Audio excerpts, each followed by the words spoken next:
Hello everyone, कैसे हैं आप सब और क्या हाल समाचार हैं आपके। देखिए अभी न्यूज में अगर आप देखोगे तो सिर्फ जियो फाइनेंशियल सर्विस के बारे में बात हो रही है। रीजन क्या है? पहला, ब्लैक रॉक के साथ पार्टनरशिप। दूसरा, म्यूचुअल फंड का लाइसेंस मिलना। तीसरा, स्टॉक ब्रोकिंग का लाइसेंस मिलना। और फिर सिर्फ लाइसेंस की बात नहीं हुई, पहले इन्होंने 4 शॉर्ट टर्म फंड लॉन्च किए। उसके बाद अब 4 पैसिव फंड आ रहे हैं, जिसमें से 3 इक्विटी वाले हैं और जिसमें आप सिर्फ 500 रुपए से इन्वेस्ट कर सकते हो। और सबको इक्विटी फंड का इंतजार था। अब इन सब के कारण हाइप इतनी ज्यादा बन गई है कि सबको लग रहा है कि जियो फाइनेंशियल एक नेक्स्ट मल्टी बैगर बनेगा।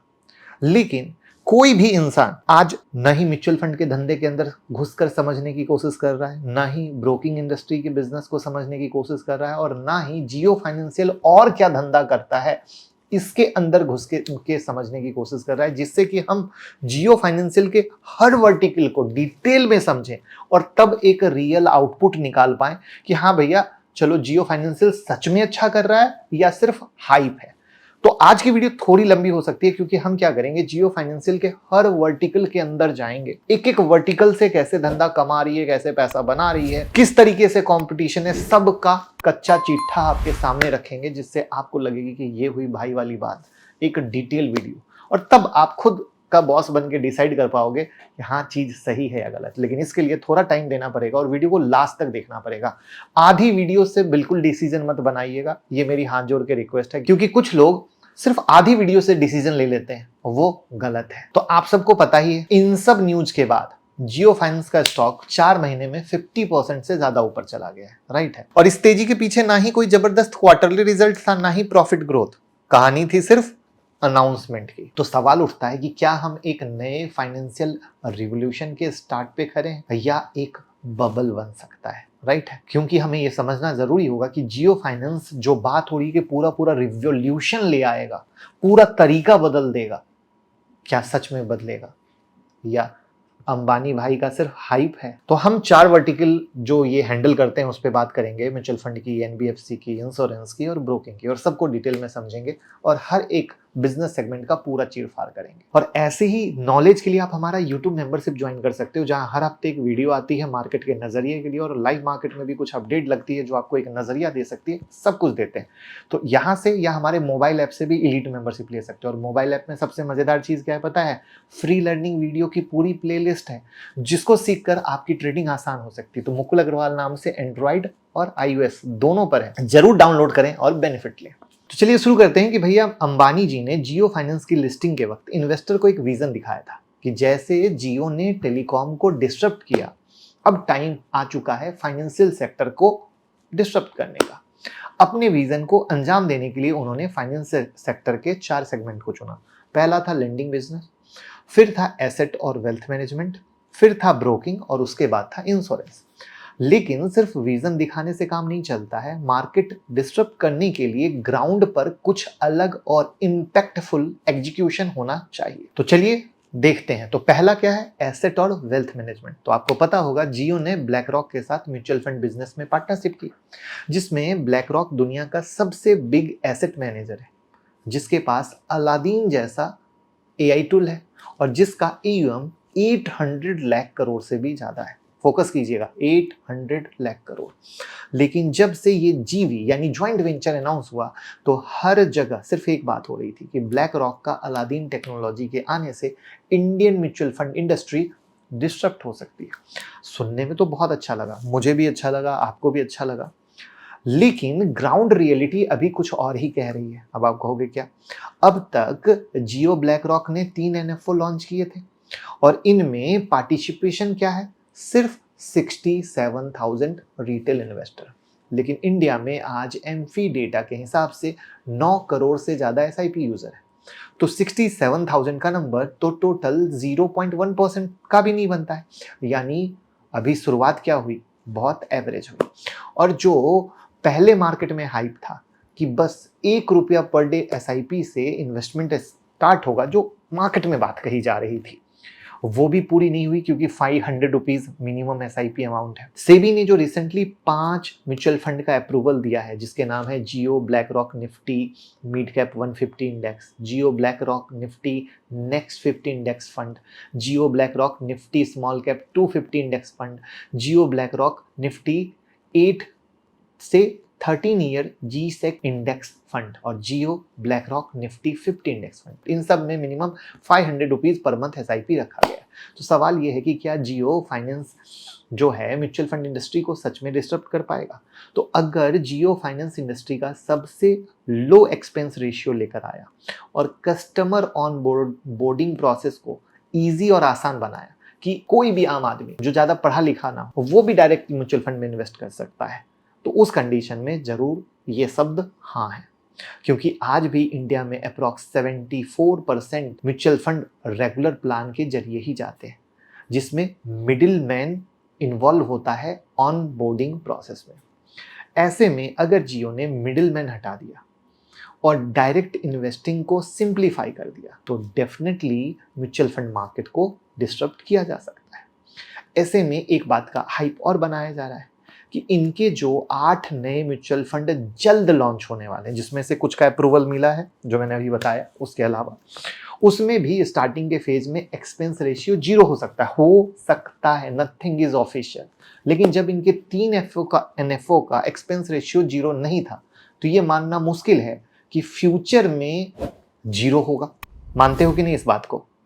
अब सबसे इंटरेस्टिंग बात, ब्लैक रॉक की जो अलादीन टेक्नोलॉजी है जिसका सबसे बिग हाइप था, उसके यूज पर जियो ब्लैक रॉक की तरफ से अभी तक कोई ऑफिशियल कंफर्मेशन नहीं आया है। उम्मीद करूंगा कि म्यूचुअल फंड के सेगमेंट में जो मैंने सवाल और जवाब रखे, यानी जो अच्छी बात जो बुरी बात रखी, वो पॉइंट क्लियर हो गया होगा। तो प्लीज लाइक का बटन दबा दीजिएगा तो मुझे समझ में आ जाएगा।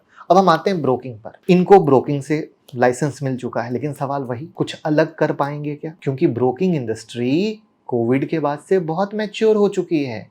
यहाँ पर Zerodha, grow, angel one up stock ने पूरा गेम बदल दिया और मजबूती से जम चुके। तो अब आप सोच रहे होंगे कि सब कुछ फ्री कर देगा तो सब लोग तुरंत शिफ्ट हो जाएंगे, लेकिन ग्राउंड रियलिटी कुछ और है। ऑलरेडी कई डिस्काउंट ब्रोकर अपने सेगमेंट में जियो ब्रोकरेज मॉडल पे काम कर रहे हैं। कुछ ब्रोकर जैसे स्टॉक कार्ट ने वन टाइम सब्सक्रिप्शन प्लान दिया, कुछ ब्रोकर जैसे एम स्टॉक ने तो FNO पर सिर्फ 5 रुपए पर ऑर्डर चार्ज कर रहे हैं, राइट?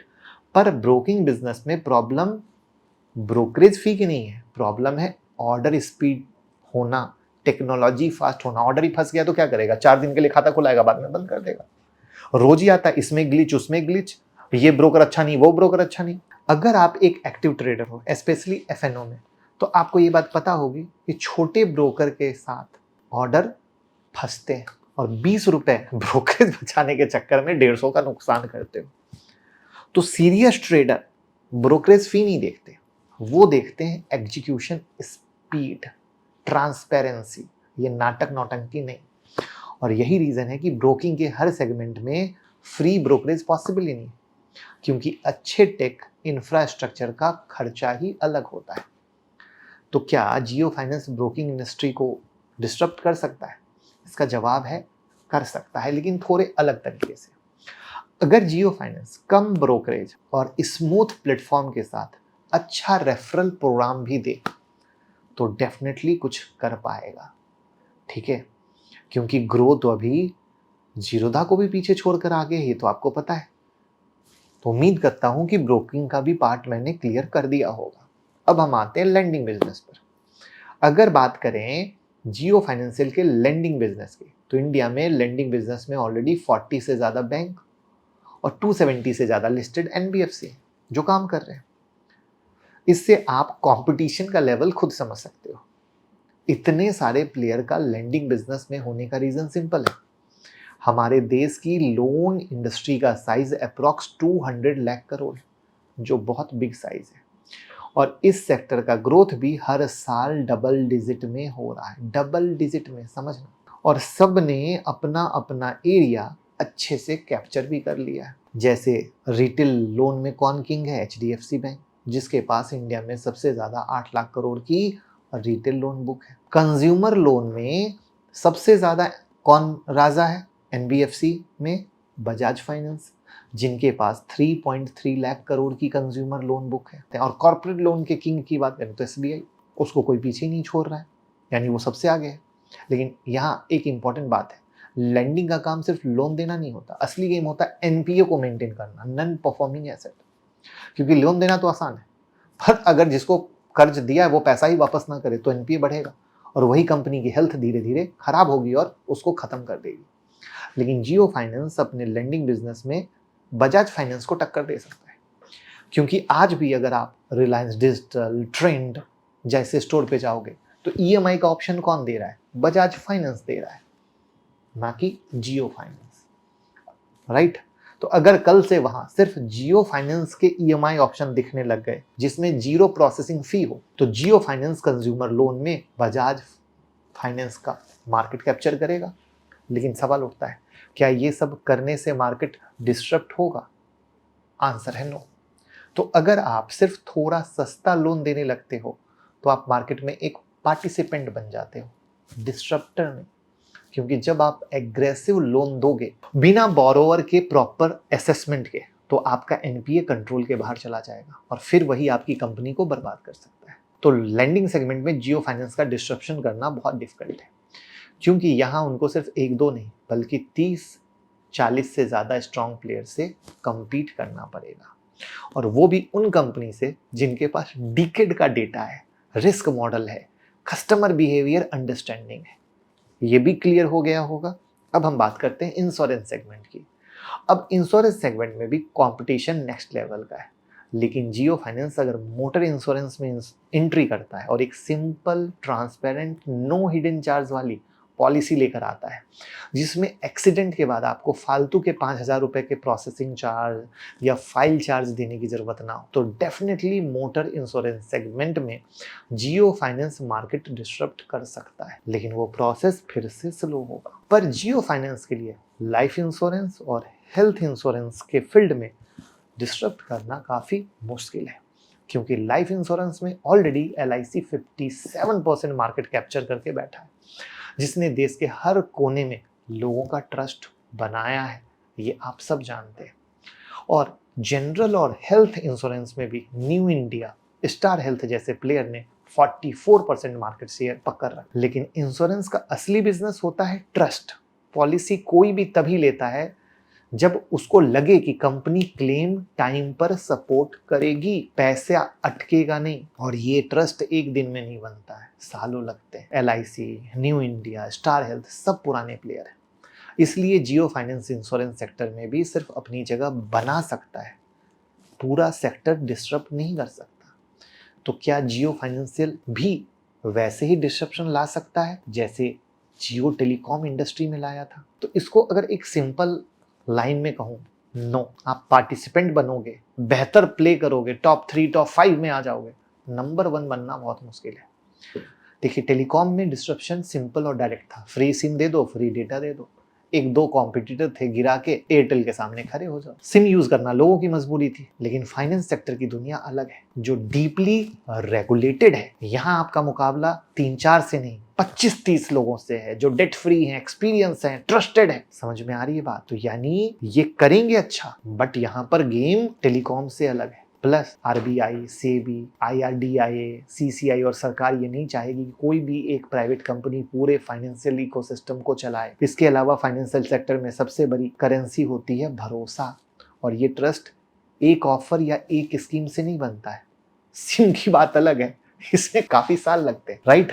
तो जो टेलीकॉम वाली कहानी है वो यहाँ आप ना सोचो। तो हम कहोगे अरे आप तो डरा रहे हो, निगेटिव बातें कर रहे हो। नहीं, मैंने क्या बोला, टॉप 3 में बन जाएंगे। तो यानी लॉन्ग टर्म का विजन है। मार्केट क्या करता है, किसी भी चीज को पहले एसेंस करता है। तो जब चीजें हुई तो शेयर 50% भाग गया, आगे भी भागेगा। लेकिन कुछ बहुत यूनिक आप सोचते हो वो गलत है। ऐसा नहीं है कि जियो फाइनेंस रिटर्न नहीं देगा। मैं कोई बाय सेल एडवाइस नहीं दे रहा, मैं आपको एक समझाने की कोशिश कर रहा हूं अपने 20 साल के एक्सपीरियंस। जैसे जैसे कंपनी हर सेक्टर से कमाने लगेगी, अर्निंग बढ़ने लगेगी, कंपनी परफॉर्म करने लगेगी, हर लेवल से आएगा। क्योंकि मार्केट तो भैया न्यूज पे चलता है, ये अच्छा हुआ, रिजल्ट अच्छा आया, पब्लिक घुस जाती है।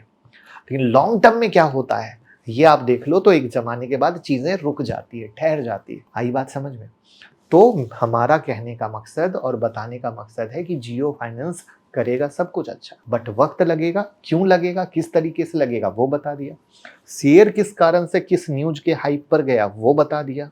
आगे भी हाइप पर कैसे बढ़ेगा वो बता दिया। लेकिन कहीं ना कहीं क्यों रुकेगा और फिर टाइम लेगा वो बता दिया। प्लस जो नए म्यूचुअल फंड अभी इनको मिले हैं और कौन से आ रहे हैं वो बता दिया। उसके बाद भी अगर आपका कोई सवाल हो तो कमेंट में पूछ सकते हैं, और म्यूचुअल फंड में इन्वेस्ट के लिए गूगल फॉर्म भर दीजिएगा, लिंक डिस्क्रिप्शन में। इस वीडियो को ज़्यादा से ज़्यादा शेयर कीजिएगा, क्योंकि सच्ची नॉलेज यहीं मिलती है।